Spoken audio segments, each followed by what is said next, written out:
Welcome. I'm Babz Rawls Ivy. I am a board member at the Long Wharf Theater. But in my day job, I host these kinds of conversations on the regular. I talk to people every morning on Love Babz Love Talk from 9 to 11 a.m. on 103.5 WNHH. I also am the editor-in-chief of the Inner City newspaper, the only Black newspaper in Connecticut. Well, there's two, but we are a weekly publication. We're about 30 years old. And so I am accustomed to having these conversations. And so high five to the Long Wharf Theater, who have invited you all to come and I'm going to lay out for what we're going to talk about. So the Long Wharf Theater is delighted to invite you for this shared experiences. That's what we're calling the shared experiences, a series of symposia connecting the influences of the diaspora on storytelling in times of resistance. In particular, you're invited to discuss the African diasporas' distinguishable impact on this moment. And believe me, this is a moment.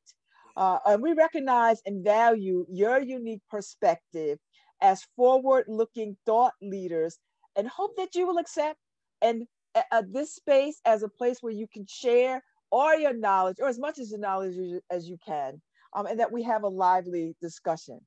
So I am delighted to have Ashon Crawley, who is the Associate Professor of Religious Studies and African American and African Studies at the University of Virginia, and is the author of Black Pentecostal Breath, The Aesthetic of Possibility. I love that title. I just love it already.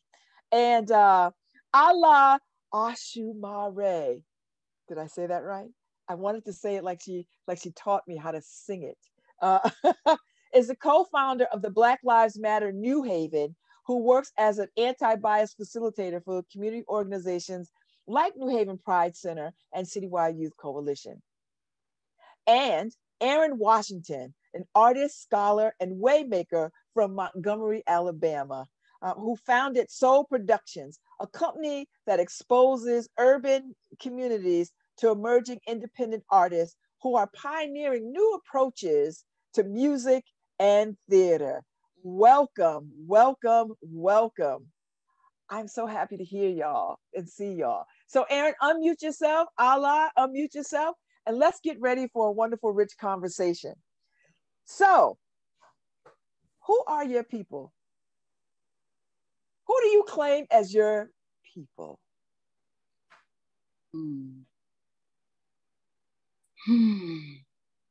Go ahead, Miss Allah. Come on. I really appreciate this question.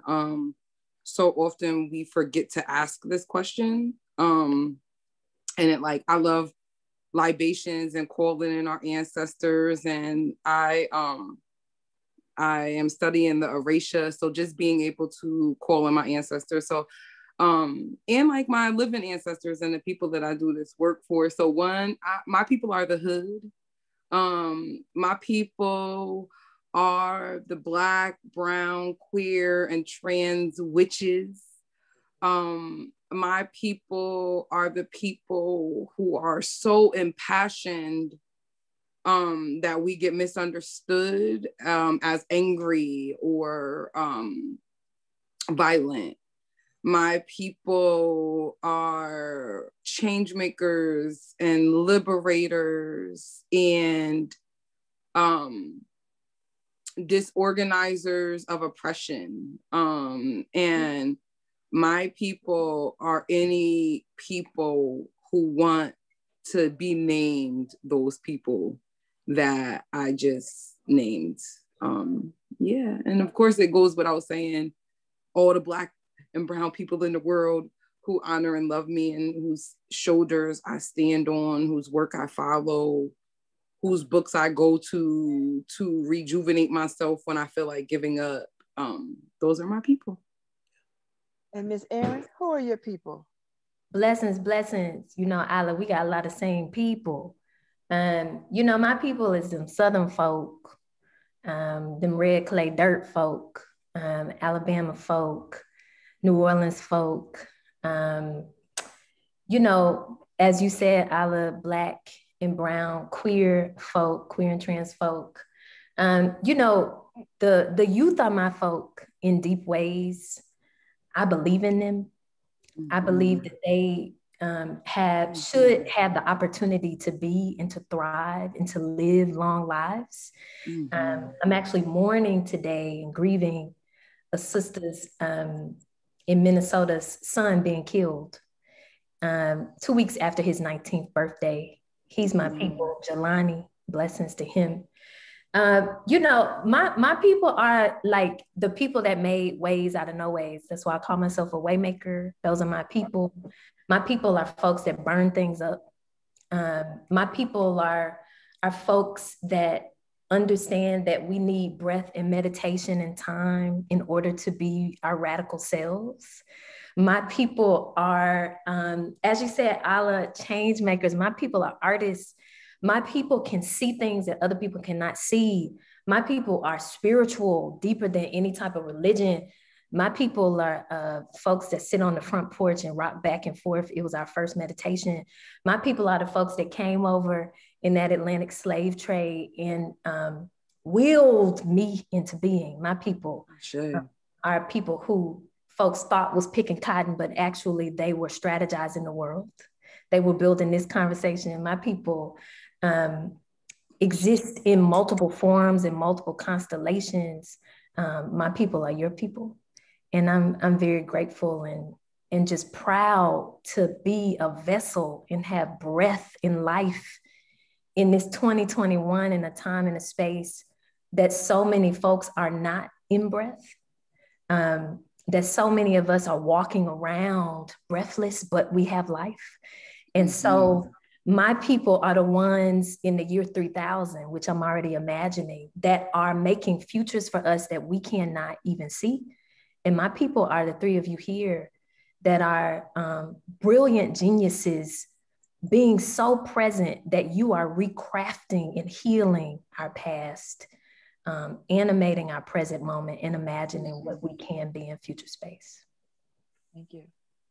Mr. Ashon Crawley, who are your people? I don't think I can say anything that's useful after my two colleagues have already spoken. I mean, in my head, I literally, in my mind, had my people are people who make a way out of no way. You know, I'm a church boy, a disaffected church boy, a Black queer kid who, you know, loves everything about Black folks and grew up Pentecostal.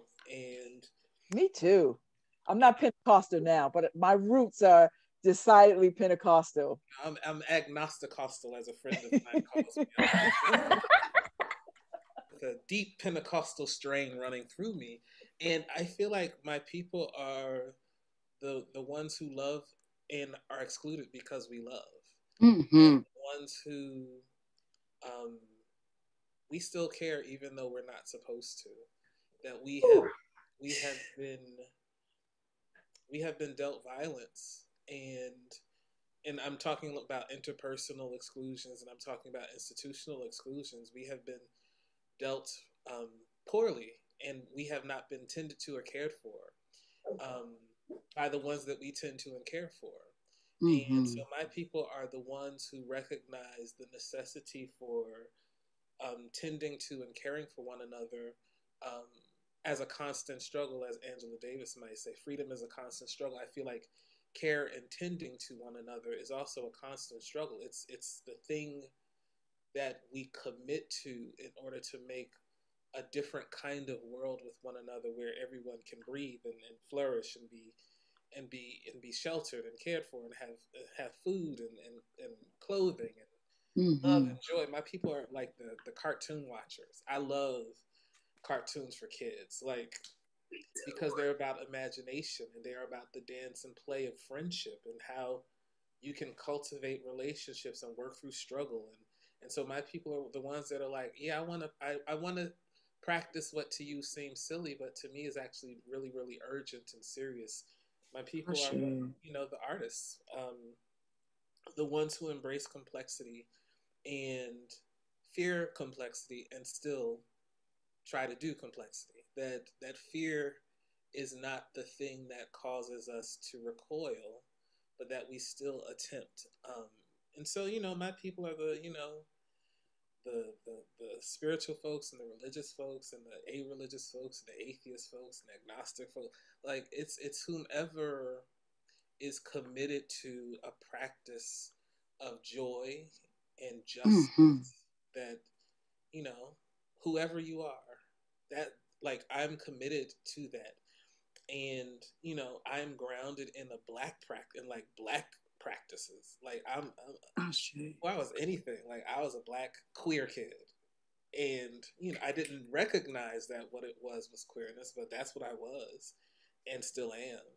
And so like anything that I talk about in terms of a capacious imagination for who my people are, it's grounded in like blackness, and it's grounded in black people and black food and black comfort and black joy and black pain, black sadness. And like, how do we imagine a life together?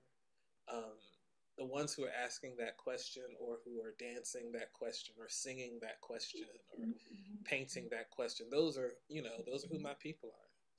So it's like, Thank you. Yeah. Thank you. All right. So there seems to be a sense of urgency surrounded with Black people and what has been happening to us. Us being killed is not new. Emmett Till, for me, I'm still stuck there, while people are every day adding names to a list of Black and brown bodies being killed in these streets. There's a sense of urgency now that seems to be gaining momentum with other people being concerned about Black and brown bodies. What is true about that for you? Is that true? Do you think that this urgency that we're experiencing is being felt and shared and understood by other people than us every single day?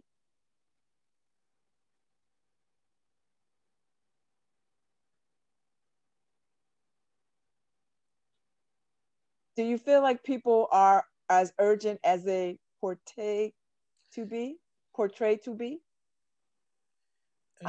There's a lot of silence here.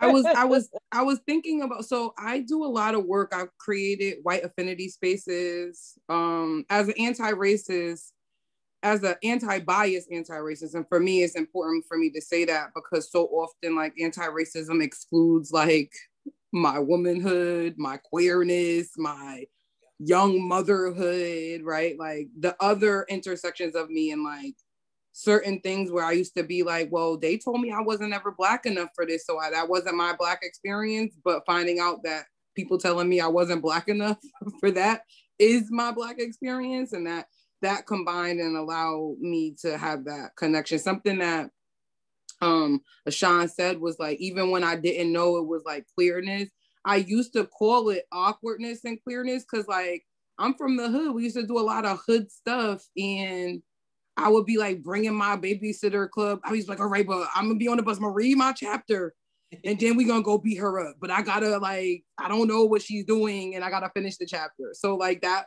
and so I find an answer to your question, Babz. I have picked up the very heavy work that not all Black people should. It's not our responsibility to create spaces for white people to do their work. And so I gotta keep checking on them, right? You know what I mean? I'm gonna let y'all do y'all work, but I'm gonna come in, we gonna do this. We gonna check some stuff. I'll do some mediation, and y'all go back and do y'all white people unwhitening and coming and becoming people who have become white instead of white people. So I have to believe that. I also know I shared a meme like 3 weeks ago that was like, I feel very bad for everyone who works in all these businesses that these jobs made all these declarations of Blackness in June, and now they hiring me to come in and do this stuff last minute because they like, oh no, it's almost to be a year. We still didn't do the thing. Yeah. And so I find it's twofold, right? Like there's always have been white people doing abolition work. There's always been woke white people who are striving to like understand the cognitive dissonance that is whiteness, and like naming it and doing that stuff.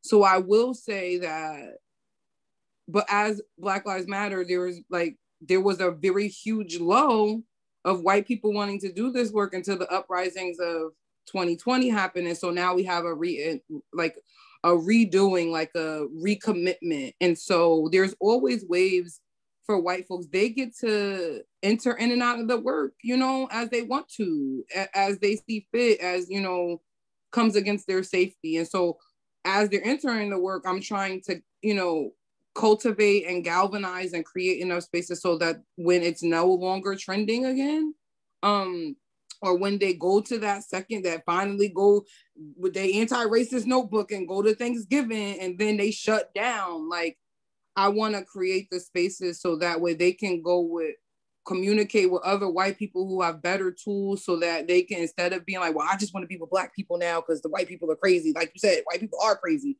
and I don't want to work with them. So I think it's both. And also white people get to enter in and out of this work as they see fit, as they want to, and whatever. And I can't waste too much time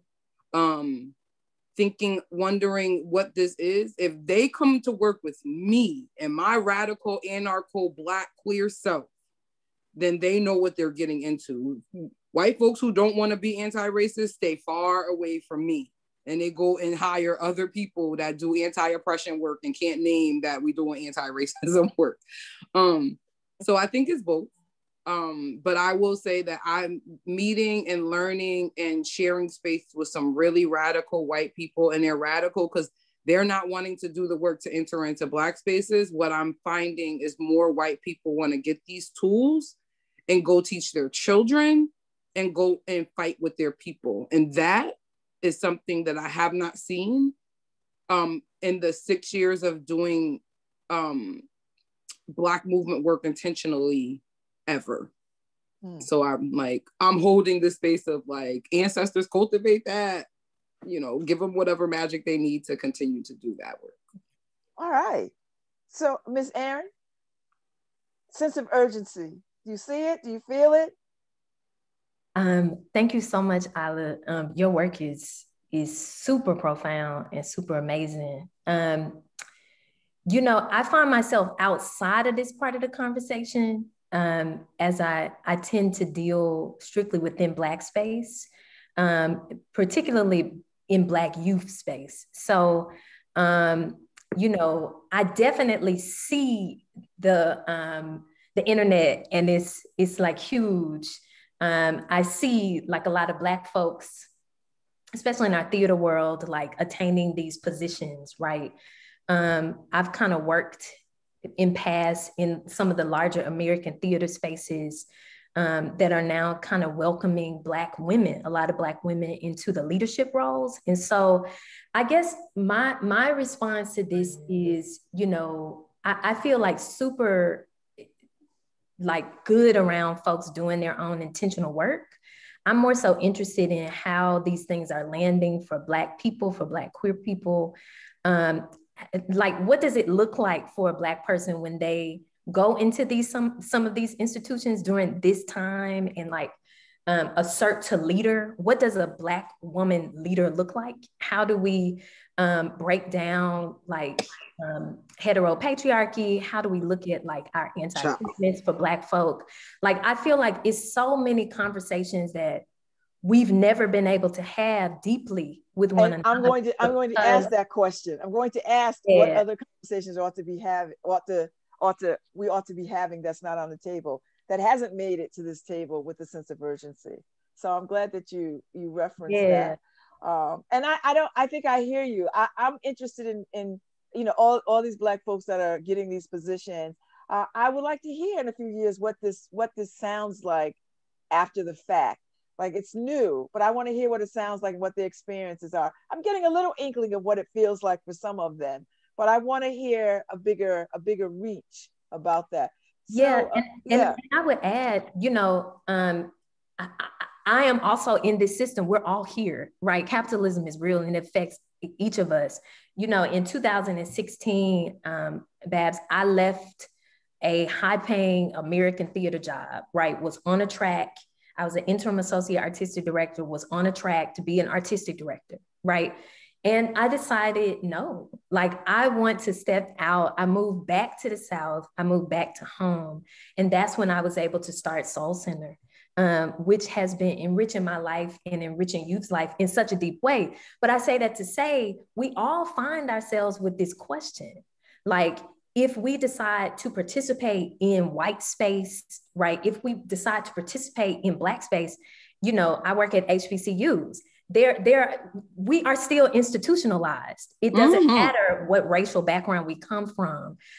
We have all been in relation to some sort of oppression. So my deeper question is, for us Black folk all around this world in our diaspora, how do we start creating not in relation to these oppressive systems and forces? What is the song that we've never sang? What is the dance that we've never danced? What is some of the ideas that we've never had? Because we've been so in relation to this oppressive narrative that has been real, and it has been real on our bodies, and the grief and the trauma is present. And there's so much more, because in this psychic Afrofuturistic space, Black folk have thrived through impossibilities. We are the impossible folk. And so there is something about us that goes beyond magic, as people are saying, Black girl magic. To me, that's so digestible. We are beyond words, right? We have never been digestible. We have never been understood. And we will never, even to ourselves. And so to me, these are the conversations I'm so grateful to be here with queer folk that we need to be having, because within our own communities, we are hurting one another with our straightness, with our religion, with our placating to whiteness, with our not being able to speak to one another and speak truth in reality, us pretending, us not knowing when we don't have to be the dancing nigga. You know, I'm sorry to be real, but at the end of the day, like, real. What's gonna stop us from not being who we can be? It's not white people. To me, I refuse to give them power. It has to be me. It has to be me. It has to be something that I'm not believing about the power of my people and the beauty of them and their wholes. It has to be something about me, that I have to look at me and I have to look at my community, right? So I don't know what white people are doing. I'm sure it's a blessed space. I'm interested in why Black kids still getting killed, and why do I have young folks staying at my house because their parents are throwing them out because they are pregnant, or because they're queer, or because they switch down the street, or because their hair color is different, or, you know, to me, you know, or as we're seeing, folks are fighting over this $1,400 check. What does it mean when we've never received $1,400? Like, these are some of our realities that I feel like are huge for us. It's so many conversations to have. I agree. It's so many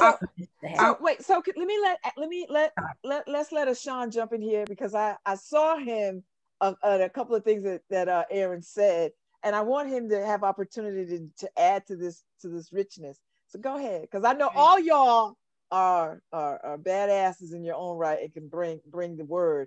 So I want to make some space for Ashon to sort of, you know, get a little piece of this. So come on. I don't need too much. I just want to say amen. Like, because I think what both of you all are saying is so real. On the one hand, the work that people need to do is the work that they need to do.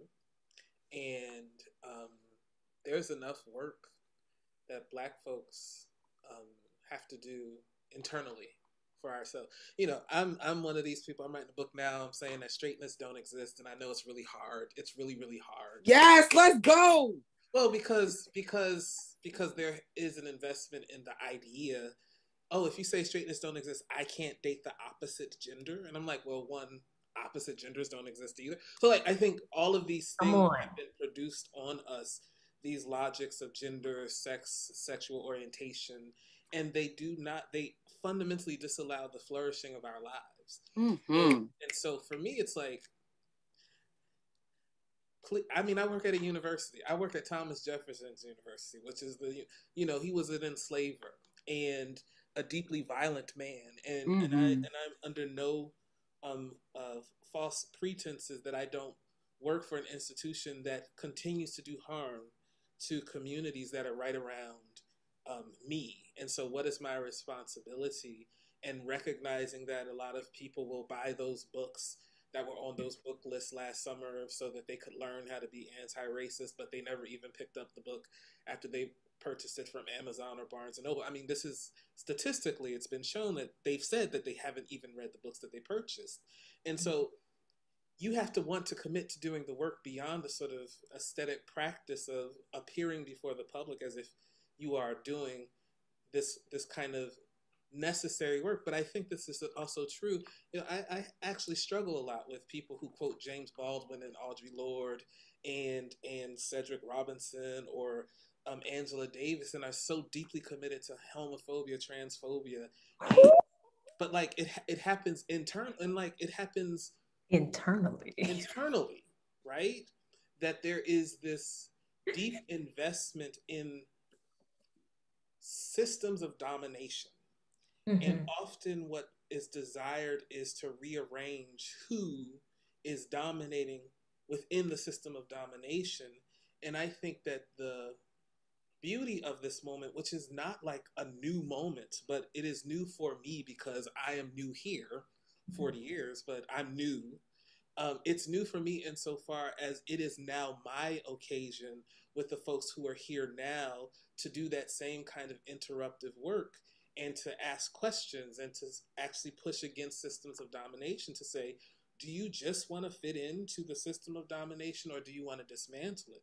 Like, this is the question of Black feminism that has been asking since the late 1800s at least. Yes. And so like, it's like, these aren't new conversations, but like we have to keep having it because there's such a desire for power and there's such a desire to just rearrange who's winning within the system and disempowering everybody else.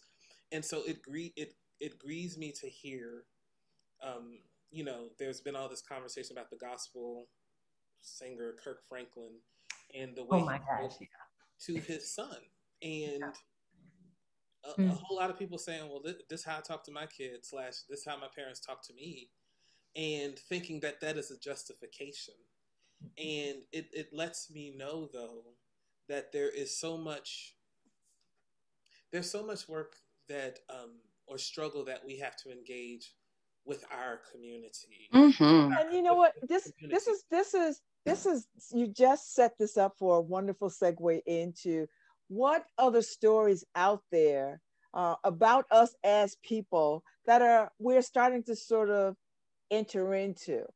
Like this conversation right here, I don't know where else anybody's having these conversations when we're talking about domination and how and queer. I don't think ever in the history in my lifetime that I've had opportunity to center black and brown sisters and brothers talking about these kinds of matters.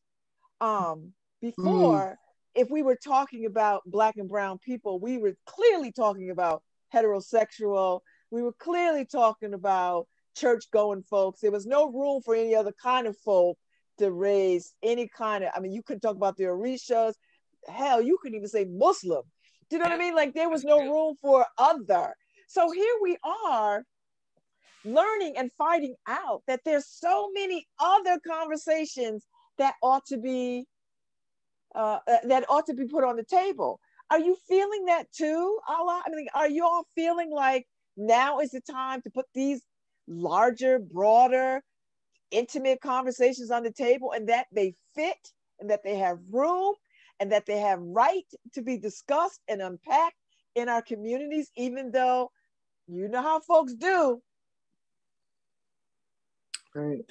So Black Lives Matter, our answer is so funny because I was like, I gotta make sure I stay connected to everybody on this call after because we all working. This is essential.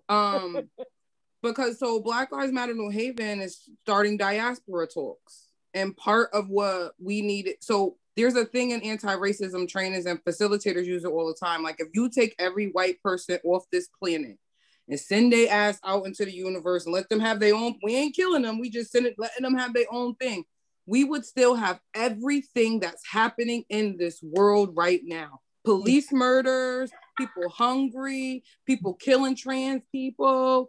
And then it's so funny because Ashon, I'd be trying to like take the time on Facebook and social media, not talking about stuff like that. And then when I was like, I was going on people's posts like, why are we being violent to our kids? I got cussed out. I've been getting cussed out the last 3 days. Like I would just don't even go on. I'd be like, well, I already know what post that is. Because I'm gonna start cussing you out because it's like, why do you? And I just literally was just starting to put the master tools won't dismantle the master's house. Like, and that's the only thing I'm saying now because like, it's almost comical and ironic that we will defend the tools of oppression that have been used on us for a millennia in order to have us in the socioeconomic situations that we are in right now. So, Ala, what is our responsibility to our each responsibility other? To have these conversations. What is our responsibility to each other as brothers and sisters to sort of say, I understand it, when I hear Kirk Franklin talk to his child that way and then justifies it, how can I step in there and say, brother, I hear what you are saying and I understand where this comes from, because cancel culture is very real. So do we cancel Kirk Franklin and say, banish him to the far corners of the earth? Because at some point, each of us is going to get canceled if we go by that model, right? I mean, no. I mean, because if we was going to cancel him, we would have, maybe it would have been when he got the porn addiction, right? Like, if I'm going to cancel you of anything, it might be like, I don't believe in cancel. I believe that when we cancel someone, I'm also an abolitionist and a transformational justice practitioner. So if I'm going to cancel you, it's because you are sexually and physically harming people in our community. Mm-hmm. And also, hopefully we have created a space for you to go get your healing, because I'm not an abolitionist and a transformational justice practitioner if I also am not creating a space for you to enter back into this community after you have been healed. And that is the conversation that we have to talk about. We have to remove whiteness out of our being. We have to remove the tools of oppression that we have been told is how you rear children. Like, I in order to have those conversations, Babz, I talk about like Dr. Joy DeGroy, because people in Connecticut will dismiss you if you're just like, I think that that's wrong, right? So you have to be like very intellectual with people, even with Black and brown people. So like, I'll be like, well, Dr. Joy DeGroy says, like, and you was at the thing with her, we all was at the training, like to try to have these conversations to find a point of understanding. Like, I'm not saying that you are a bad person. What I'm saying is the tactics and that we are rearing our children is what has created the apathy that we see young people displaying against one another. For like the beginning of 2020, 2000s, everything was, I don't care, I don't have time, that's not my problem, not my cheer, it's above me now. Like, that's those are cultural epithets that we put it on t-shirts, we get it tatted on our body. And so the conversations around queerness and Blackness and being anarchical and that our lived experience in our body, like just breathing and living another day as a Black whatever is okay, it's righteous, and creating space to smash the patriarchy and capitalism. Because what I feel like when Ashton said, like, people quote Audre Lorde, that's capitalism and consumerism. Like, they will eat our saviors and our people up and put them into quotes and like disembody them and dehumanize them by putting them on t-shirts and not understanding who these people are, actually, like what they did and who James Baldwin was. I told a white person that, James Baldwin was gay, right? Like, why are you using a James Baldwin thing to try to erase me? And they didn't even know. And I read, and I'm like, how are you reading James Baldwin's books without knowing that he is a queer person? Like, I saw it, I was like, oh. But so the erasure and the dehumanization, one, of people like not so much Malcolm X, but we start to see it now, but like Martin Luther King and Rosa Parks, and like the story of how Rosa Parks came to be and why the light-skinned Black woman was the one who redid what happened. And then that's what got galvanization behind that movement. But let's talk about the anti-Blackness, where there was a high school student that was dark-skinned and Black and young, pregnant. And that was the reason and the idea that Rosa Parks got that idea from. And she said it, but that's erased out of our history. So Erin, in the American theater, is there room for these kinds of stories to be told by us, for us, and still thrive, sustain, support theater? Ooh, that's such a deep question. I'm gonna answer that for 5 seconds. I gotta comment on Montgomery because that's my earth. Rosa, my grandmama grew up together, right? Rosa was deep into community, deep into like studying Marcus Garvey, deep radical Black woman. And shout out to all of those Montgomery folk that were the people that followed. Right. I think that they never really get talked about. And people really don't talk about what happens when your city is the space of a civil rights movement and then your leader is killed. And so you're left in your radicalism to sit in this space of being the unwanted. Yeah. And so what happens when people receive fame because you followed, and that narrative is not there anymore. Who are you? Who are you once people have told you who you are in a commercial sense? But you are still a city day by day, growing and living. Alabama is deep. So yes, blessings. And they was planning that boycott. I feel like the Montgomery bus boycott was one of the most radical things we've ever seen. Mm-hmm. Right? It's radical moment of community coming together was deeper than any press that they got. It was real. They extended it beyond when the white folks was there with a camera. They was fixing people's shoes. My grandmama was making food, taking it to the church. Like people should look at Montgomery in that time, because Black folk and that whole city galvanized and still shifted the system, y'all, that folks to this day really don't ride the bus. I mean, that's been years and years and years of time. They were doing more than reacting. Right. I feel like now we see some forms of reactivity, which is okay. But back to that theater. I mean, because these are rich stories. Because what I'm often hearing that so many of our stories are just not getting out there. And we're often told that they're not, that no one will come. And what they mean by white people won't come, like not enough white people will want to come over and over to see for sure. And I'll say, Babz, like Black people are the root of the American theater. We didn't even want to do it, but our first stage was an auction block. We didn't even want to do it.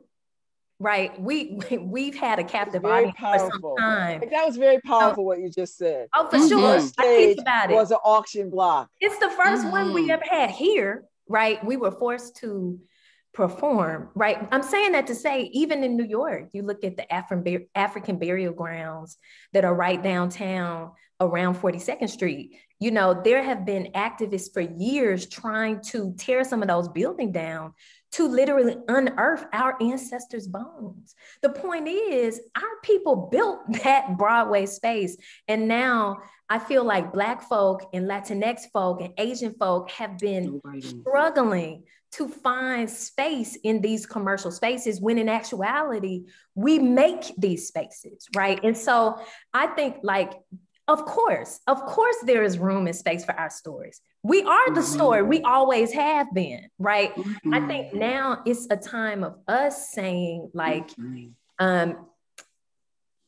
do I want to tell my story to this group of people? Like, what is my story worth to me that's not monetary? Like, am I taken care of when I engage with this theater or this space, like, how do they treat me, right? What do I receive from this relationship? Is this a communal space of value and care? If not, hey, I don't need to do my piece there. I'm gonna go with Ala Peeps. I'm gonna go with Sean's people. Like, I'm gonna go with Bab's piece. I'm not gonna go to these spaces. But remember, just like Ala said, we would have to decenter our ideas around power. You know, I'll say this last bit because I've been wanting to say it. You know, we've been seeing a lot of call out things like We See You, American Theater, and all of these things, which is like power to that, blessings to that. It needs to be put out, right? But at the same time, like when we are locating some of these white theatrical spaces and saying, oh, this is a white theater, right? This is a white space. What happens to all of those Black and brown folks that was maids and secretaries and people that was supposed to get the job but did not get the job, and somebody's mama and somebody, do you see what I'm saying? Like, Black people, we have been in every space. So to me, years ago when I was trying to get a PhD before I left a program, I said, yo, these quote unquote white theaters, we'll talk about Yale's space, they've always been saying that's a white theater. But how could it be white? But how could it white theater? How could it be white if Lloyd Richards, a Jamaican Black man, created that program for years and years and years, trained people like Meryl Streep, Viola Davis? How could Yale School of Drama be a white space if Black folk existed there? That's some of the things that I question. So when we look at leadership and all of the leadership is white, for sure it's an issue. It's an issue and it's a problem, but it's something about us erasing the narratives of Black and brown people in space to center this idea of power and leadership. So what if we said, hey, leadership means more to me than an artistic director and a managing director? What if we say leadership to me is the secretary? Leadership to me is the fellow, is the intern, is the person that didn't get paid the most in the institution. What if we start to recenter some of our ideas on how we view power, right? And I think that is what Audrey was speaking about with these master's tools. How do we retool a tool? Can you retool a tool? Like, what space, what house are you building? What is your house constructed with? Right? Where did you buy your materials? Who did you source it from? Where your wood from? Like, right. You know something about that tree? You know what I'm saying? Did you offer an offering to that space before you dug up the ground? Like, you know, I feel like we get into some deeply spiritual stuff when we get into a theatrical space, but sometimes we forget it because we step out of the ritual and we go to the play. You know, Black folk, we've been in a ritual. We deeper than a play. We really deep in the theater. You know what I'm saying? I love this. So Ashon, I mean, you know, Erin makes an amazing point. How do we shift that thinking? How do we take the master's tools and reposition those tools in our own language to build what we want to build? How do we do that? Because saying that they're the master's tools doesn't mean that the tools can't be repositioned, repurposed to build what we want to build. Is that a thing? Can we say that? And what does that look like when we do just what Erin said? Well, you know, I'm gonna keep my comments to them. No, bring them. I want you to bring them. No, bring them. I'm really enjoying what Erin and Allah are saying. Like, I am too. My gosh. And you know, I think the question of tools can be complexified, because, I mean, in a very real way, a lot of the master's tools weren't the master's tools because the master ain't create shit. Come on. I was just thinking that when Erin said that, I was like, wait a second, they ain't even his tools anyway. Exactly. So like in some ways it's just like, yeah, I mean, I the thrust of what Audre Lorde is saying, which is the epistemology under which we do our work, is really important to interrogate. And, you know, so the worldview through which we produce our ideas have to be interrogated. And so we can't use the epistemological sort of centering of whiteness as a logic in order to do a liberation project. I'm totally in favor of that. But I think sometimes people think that it means, oh, you can't use language, you can't use song because that belongs to or is the property of the masterclass. And I'm like, yeah, nah. The like a good commitment to a sort of black Marxist reading of property would tell us that it is the laborer who actually produces the things that the masterclass actually has, and it produces their occasion for exploitation too.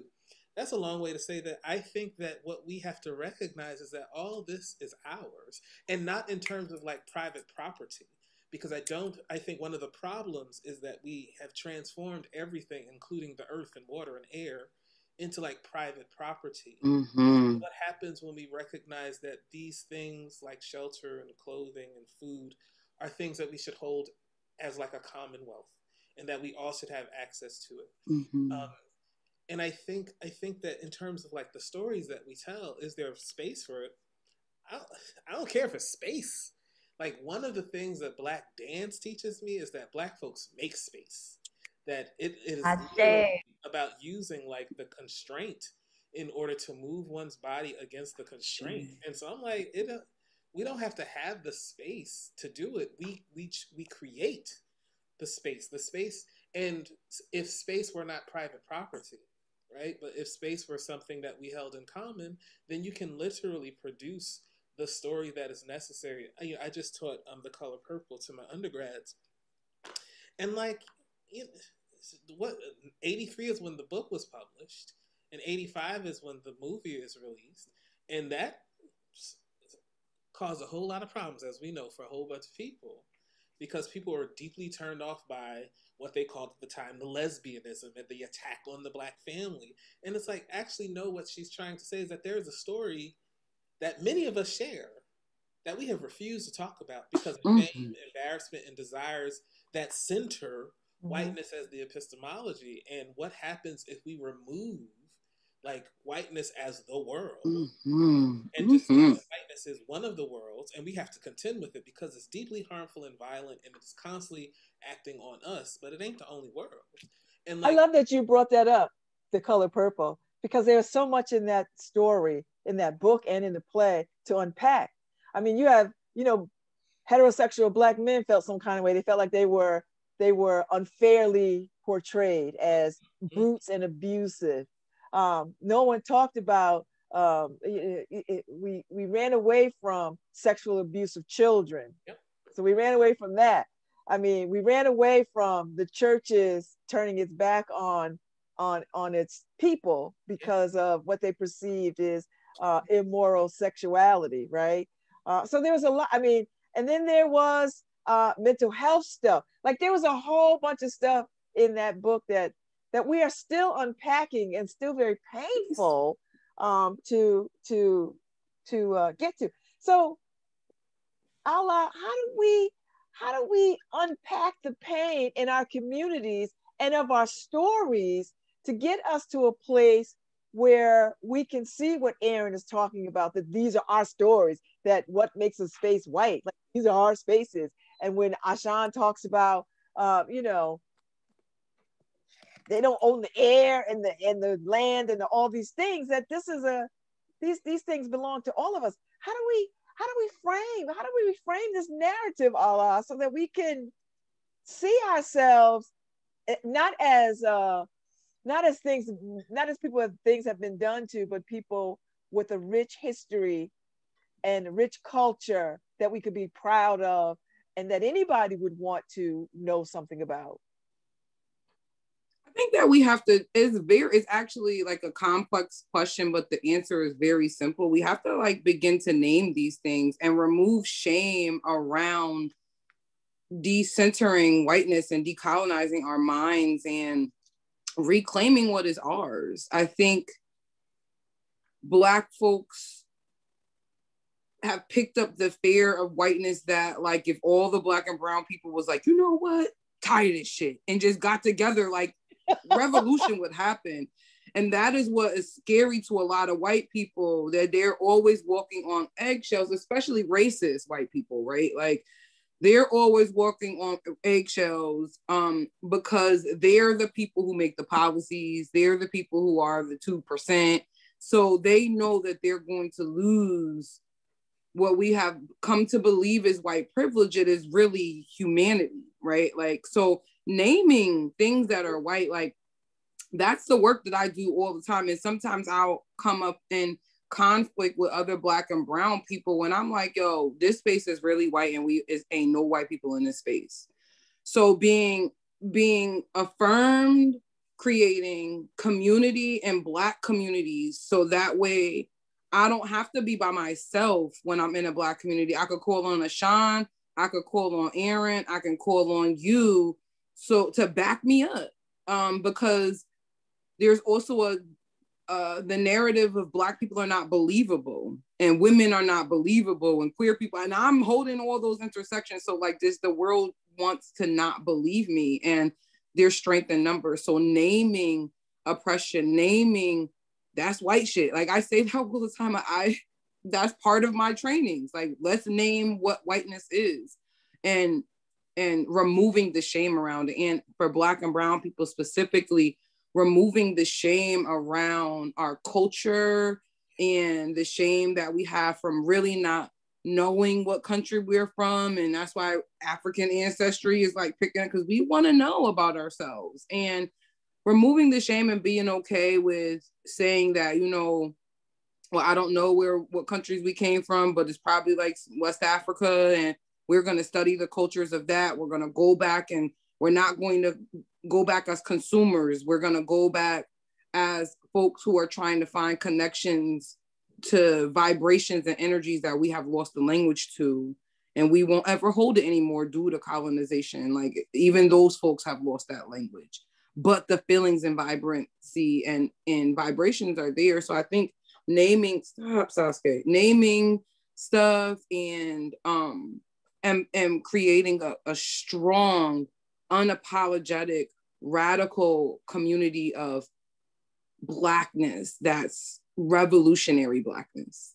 So, Ashon, where does God fit in all of this? How do we fit God into this conversation? How do we think of God as artist, God as creator, God as theater, God as storyteller? How do we do that? Because from where I sit as a UCC person, I see, you know, in my church, we'd say churches where God and where art and intellect meet, yeah. which is one of my favorite things. So talk to me a little bit about how is God creator? How is God theater hand? How is God playwright? All of that. Well, I feel like I should defer to a believer. I am, you know, I'm Pentecostal, and I just produced a sound piece that's called Yes, Lord, and we sing the words yes and yes, Lord for about an hour.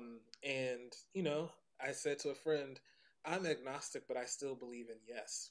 And what I mean is that I still believe that one of the postures that I was taught by the saints is openness, vulnerability, porosity, to be a willing vessel, to be a conduit, to be vestibule, to be something that spirit could happen through.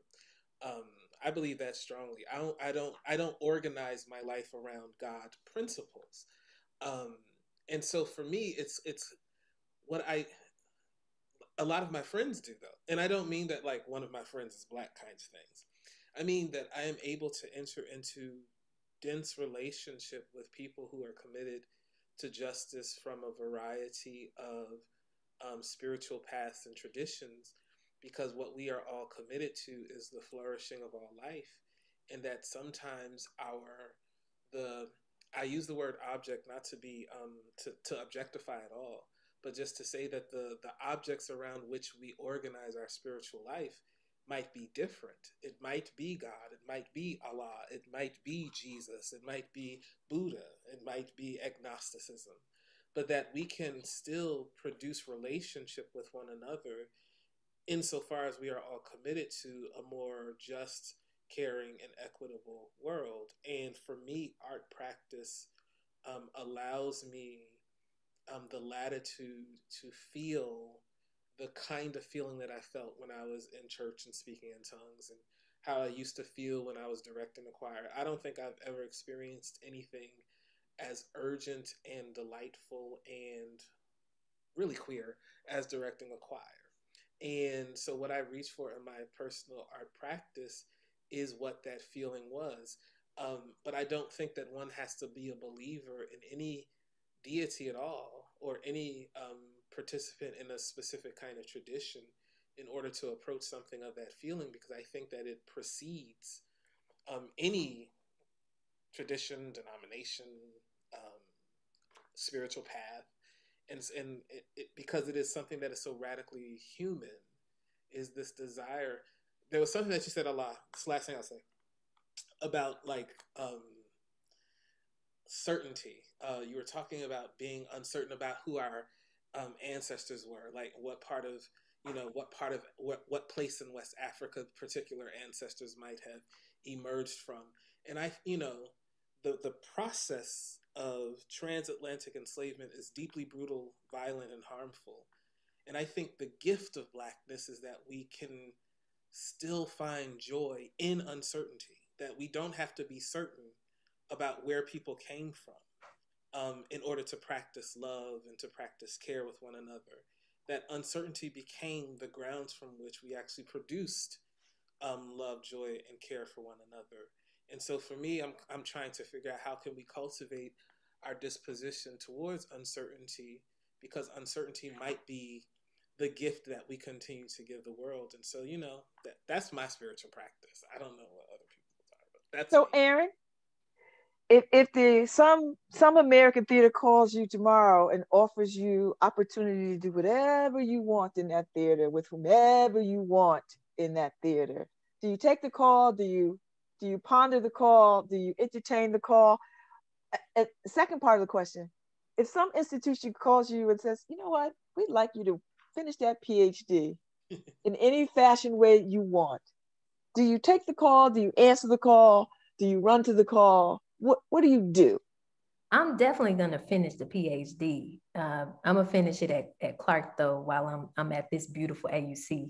Yeah. So I'm definitely going to finish the PhD, because if I don't, my daddy and grandmama's them spirits are just going to be like, what are you doing? I will do that. But, I really decentralize. That's so uniquely Black. Yes, got to, because it ain't just for you now. It's for everybody. It's for everybody. Okay. The theater piece, I'm more so interested in crafting space with my own self and like folks that I believe and trust in. So I've kind of really decentralized myself from that American theater. So I'm like interested in talking with Ashon and Ala and talking about like, what are some of y'all practices and what is some of the content and the thoughts that y'all are crafting? And it's like, maybe we can devise some work together and like craft it, in some different spaces. I'm interested in like where art and tech meets. I'm interested in investigating like VFX and like looking at how Black folks can be treated well in that space. I'm interested in, I would definitely recommend someone that I know that would be dope for one of those theaters, because I think it's important to honor the work that folks are doing. But for me personally, I feel like I saw everything I needed to see. Mm-hmm. And I've transitioned to another place that's, I wouldn't even say is easier. I would say it's harder. Mm-hmm. I would say it's like me figuring out how to be open to stuff that I didn't grow up with. Like, I didn't grow up with check-ins and saying a gender pronoun, even me as a queer Black woman. I didn't even grow up with having an understanding of how to express that. Like I did not grow up in a space where ability was talked about, where people asked you about your learning accessibilities. These are things that we as Black folk have to bring into our spaces. It should not just be when we go into large majority institutions. And so, Ala, we need someone like you. we need you because we need to know those practices. Ashon, we need you to talk to us about decentering our viewpoints around religion and how we've been taught in this deep South, you know. So I feel like we're reshifting space in beautiful ways and crafting new things. And I feel like theater will follow behind that because they imitate what we do. I mean, Shakespeare told you that. So it will always be an American theater. Like Black folk, we're always gonna make, you know. I'm interested in like, what are the different models of making? You know, what is a system outside of the LORT system? What is a system outside of the professional system? You know, we come from folks that went on flatbed trucks and performed, right? In Mississippi and Alabama. How are we getting art to people that's not just through some of these major channels? Right. So before we wrap this up, and we must wrap this up, although I could talk to y'all, pour me a good scotch and light a cigar, and we can go. I'm trying to say, I drink whiskey, Babz. Come on, let's go. And we in Connecticut. I'm down for that. We could go. I mean, we could go. But for the interest of time, I got to wrap this up. So let me ask you this one. I want you each to speak on this from your own perspectives. And that's what you've been doing so beautifully. Each of you are storytellers.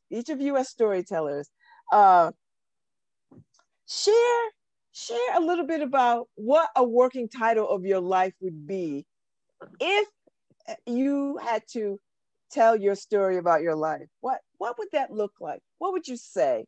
What do you want people to know about you and your story? Allah? So when I was looking at, I didn't change.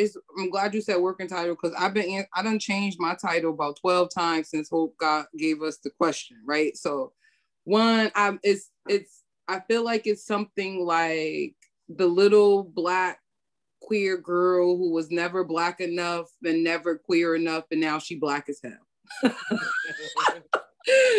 Like she Black and queer as hell. And it changes, and sometimes it just gets longer, but I think that is my working title. I remember I used to feel so not Black and so not queer enough, and then I started learning about Blackness and learning about queerness, and now I'd be like, I'm so Black, the sun reflect off my skin, and that's why I look light, because I'm that Black. Like, you know, like, don't ever question my Blackness. I love that. So yeah, that would be my working title. I'm so Black. I love it. Ashon? I don't know. I saw the question in the email and I said, well, I'll think about it later. And that's the working title. And here is later. Here we are later. I think my, sometimes on Facebook they'll post, what would your today self say to your 18-year-old self? And I think I sometimes say things like, remember to breathe, or it's going to be okay, and I feel like it would be something very, very simple that some might even take it to be trite. But I think that the thing that I've had to learn over and over again is that this isn't everything happens for a reason. That's not what I'm saying at all. But I have come to experience that that something can still work itself out if you remember to breathe. And what work out means changes based on the context under which, or the pressure under which you are functioning any given moment in any particular moment of your life. There was a time when I got rejected from all my PhD applications, and I thought, oh, I'm not smart enough to do a PhD. And I had to learn that applying for PhDs ain't about being smart at all. It's just about like the whims, literally, of the department at any given moment in time. Mm-hmm. And the next year I applied for 11 programs and got to 2, and thankfully I only got to 2, and the one that I went to was the one where I needed to go. And I'm 100% committed to the idea that had I not gone to the place where I went, having been rejected the year before, from every program, and this wasn't a program that I had applied to the first time, you wouldn't be talking to me right now because my life would be a very, very, very different trajectory. And so I try to remember that even when times are really, really difficult, and when times are hurtful, and when I cry a lot, which is why I have a dog now, because a friend said, "You're crying too much during the pandemic." Same. Like, seriously, she was like, "It's a lot." Heartbreak will do it to you. And like, but like every moment I can reflect on and say that somehow, and not through like cosmic magic, and I mean the ways that we sometimes reduce magic to be like this silly frilly thing that can be discardable. I just mean that it took work and friends and like being held by people and cared for by people for me to be okay. And so the title might be something like "It Will Be Okay" or "Remember to Breathe," but there is so much behind that remembering, like people reminding me, like, you actually have to breathe, or you have to ground yourself, put your feet on the ground, listen to the sounds that you hear so you can stop crying. Like that kind of very functional, utilitarian remember to breathe, but also like remember that breath is what keeps you alive. I think are the reasons why I would at least choose that. That was beautiful. Hey, Miss Washington, or Erin, darling. I'm caught in the love, in the midst. Right. That was beautiful. So beautiful and profound. Both of y'all are profound. And I'm loving these dogs. My partner has a cat named Isis. She is just the warrior. Okay. This cat cats have their own attitude. Like they don't need a whole lot from you. No, they just be like, feed me, pet me. All right, I'm done with you. Away, human, until it's time to feed again. Yes. She's been alive for centuries. It's insane. I think my story, I was thinking about that. It's similar to Ashon. I was like, who knows? Like, I'm thinking about that later. I don't know. All I know, I'll put some catchphrases in there. Dirty South, queer, Black girl standing on her grandmama Cadillac preaching. Yeah.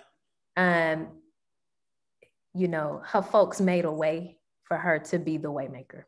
Yeah.